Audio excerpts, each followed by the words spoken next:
కార్తీక మాసం అంటే తెలుగు రాష్ట్రాల్లో ఇల్లిల్లు ఆధ్యాత్మిక శోభతో కలకల్లాడుతుంది. నిత్యం శివారాధన, ఆలయాల దర్శనాలు, పూజలు, ప్రతి ఊళ్ళోనూ మాలలు వేసుకునే భక్తులు, అయ్యప్ప దీక్షలు, వీధిలో శరణఘోష, ఇక తెల్లారితే శివసూత్రాలతో ఒక ప్రశాంత భావన ఉంటుంది. మరి ఇదే వాతావరణం అమెరికాలోనూ ఉంటుందా? ఆహా, అది సాధ్యమేనా? అక్కడి వాళ్లకు ఈ అయ్యప్ప పూజలు, భజనలు, మాలలు ఉంటాయా అంటే భలేవారే మీరు. అలా సులువుగా తీసిపడేయకండి.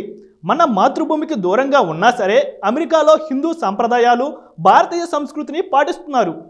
ఆ అమెరికా వాళ్ళకు అంత టైం ఉండదు, ఏదో అలా పూజలు చేసేసి మమ అనిపిస్తారు అనుకుంటే మాత్రం పొరపాటే. అమెరికాలో అత్యంత భక్తి ప్రపత్తులతో అయ్యప్ప మండల దీక్ష చేస్తారు.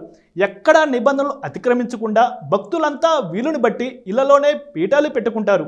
లేని పక్షంలో 10 మంది కలిసి ఒక ఇంటిని వేరుగా అద్దెకు తీసుకొని అందులో పీఠం పెట్టుకుంటారు. ఇక కొంతమంది అయితే ఇంట్లోని పీఠంలోనే 18 మెట్లతో కూడిన పీఠం పెట్టుకొని పూజలు చేస్తారు.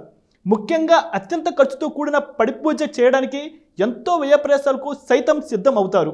ఈ కోవలోనే తాజాగా అమెరికాలోని డల్లాస్లో అయ్యప్ప మహాపడి పూజ కార్యక్రమం వైభవంగా నిర్వహించారు. గురుస్వాముల ఆధ్వర్యంలో జరిగిన ఈ పూజా కార్యక్రమంలో అయ్యప్పలు పెద్ద సంఖ్యలో పాల్గొన్నారు. అయ్యప్ప భజన చేస్తూ భక్తులు తన్మయం చెందారు. Please keep watch and subscribe US1 TV.